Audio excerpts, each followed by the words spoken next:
guys, welcome back to my channel. My name is Carla. If you're new here, I make plus size fashion videos and vlogs. And today, I'm cleaning out my closet. Yay! I have my sister here. She is my resident organizational queen. And yeah, we're gonna take care of that thing behind me. It's really not that bad. It's not that bad. We also have a special helper here.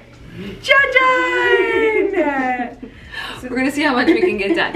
We're gonna see what we can do. But I love buying clothes. Obviously, if you watch this channel, you know that. And I really love getting rid of stuff, especially clothes. So it's a perfect match. I'm a little scared to have her here, I'm gonna be honest. No, it's gonna be great. Okay, I have a method. It was inspired by another YouTuber, Minimalist Mom or Minimal Mom or something. Anyway, she has the most simple, easy, and effective system I have come across. It is not Marie Kondo, it's like Marie Kondo on crack. And it's really Emily simple. also loves Marie Kondo. So. I love Marie Kondo, but this is like another stage or another I feel like level. this is an easy way to do it. It's really easy and it's less emotional. It's less like sentimental, emotional, and then you can do it quickly and then you feel amazing because all you have is stuff you love and look great in. It's perfect for somebody who their body has changed recently. Maybe they've had a baby, maybe they've just gained or lost weight. And it's especially nice because it doesn't necessarily require you to get rid of everything. No. It's more so just making your closet a place that it makes it easy to get dressed in the morning. So that your life is simple and easy and you feel great every day when you get dressed. All right, so let's get into the steps Let's do it. we can get started on this closet. Are you ready? I think I'm ready. You're ready! You can do it! Step one is you need a clean surface to do this on. The best thing to do is just make your bed. Once you have a clean space to do this, you're gonna start pulling out the things that you wear day to day. So think about a normal week, the like occasions, if you go to work, if you work from home, how many times a week you usually work out, and start pulling the pieces that you wear all the time and start putting them on your bed by category. What season should I be doing this for? Right now? Yeah, like I think right now is or the like best. the next like month or so? Yeah, like Okay. kind of transitional.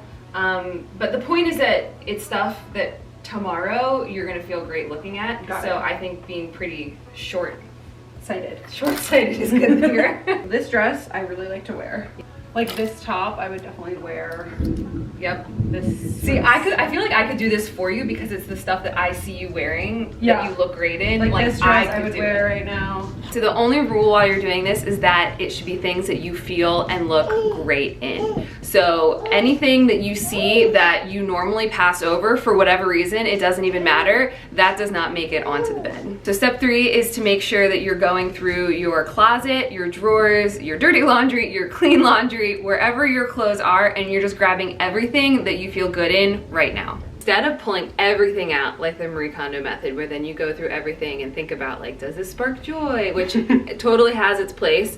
And instead of just going through your closet and being like, oh yeah, I want to get rid of this, this, and this, you're doing the opposite. You're just grabbing all of your favorites. Step 4 is to go through each category that you're starting to make piles of and really think about how many of something you actually need. Like, how many pairs of workout leggings do you need? How often do you actually work out? How many nice dresses? Calling me out. Just kidding. There's no ideal number to how many items of each category you keep. It's all personal. Like for some people, 2 pairs of jeans is the right number, and for some people 12 is. It doesn't matter what the number is. The point is just that you're only keeping your favorites and the things that you love and are gonna wear regularly. These are all my clothes that I actually like, which feels like a lot of clothes. Like I could make so many outfits from all of these clothes. Isn't it weird how you pull out just your favorites and like if you couldn't see anything else, wouldn't you think that this is all of your clothes? Yes. Pretty much, because it's like just what you actually wear and like. Yes. Yeah, isn't that great? You can't even like remember what you're missing. No. But then I like look over there and I'm like, that looks like a full, almost a full closet to me because it's like, it's still deep. Like, there's a lot of clothes still in here. I'm gonna have so many hangers. And look at this. This is my workout clothes drawer after I already picked my favorite things.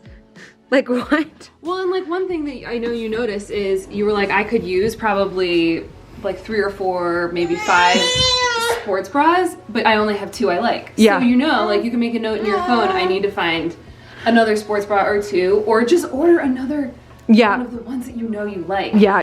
I honestly, I don't keep a ton of, like I don't buy that many shoes, so they don't end up getting that.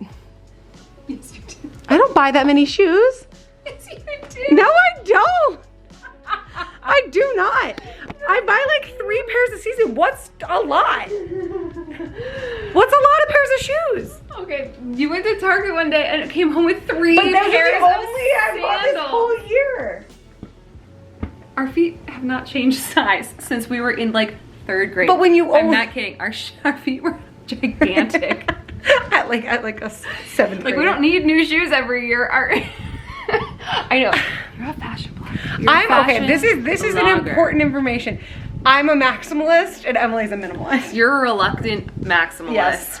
and I am an aspiring minimalist. Honestly, I feel like I'm not actually totally maximalist. No, you're This is not. me justifying my purchases. But I do, my like amount of stuff is more than her amount of stuff. So apparently Yeah, buying 3 and pairs of shoes, 3 pairs of Target shoes is like 1 pair You of were regular like, shoes. look at these cute sandals I got, and then these other ones, and these other ones. I like them all, so I got them. But you said that it's hard to find Yes. shoes in your size. I wear a size 11, so you gotta kind of I wear like a 9.5 or a 10. gotta And strike while the iron's hot. exactly. These are my favorite white tennis shoes.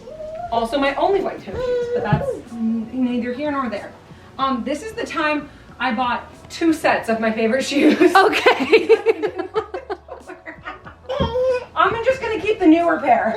Step 5 is to go through your drawers, your closet, your underbed storage, your laundry, and anything that is still there because it didn't get pulled out, it's not your favorite, it doesn't look good on you right now, it doesn't fit right, and it's not something that you reach for.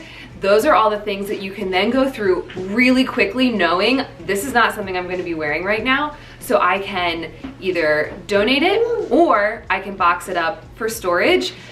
And I think it's a great option to just say, this is something I'll deal with later. Like I can decide what to do with this later, but for now, I'm just gonna have things in front of me when I get dressed in the morning that I know are good for me. When I was doing this after having a baby, I also had another category of things that weren't gonna stay in my closet or dresser, but were things that I still really, really loved, but I just wasn't sure if I was gonna fit into again at some point. So that was a separate section. Like I put it all in my underbed bin storage. This is my pile of donate, and then I have a bunch of stuff that I'm going to try to sell on Poshmark. Including the one lone sandal. The 1 sandal I found. There's another one of those somewhere in my house. I'll find it so I can donate a set. But, oh my God, look at it. So much more breathing room with everything. Your jackets, cardigans, casual tees and tanks, cute shirts, sweaters, dresses, holiday and formal. Okay, so we finished. It took 2 hours with just a few baby interruptions. A lot of baby interruptions. It's way faster if you do it without a baby.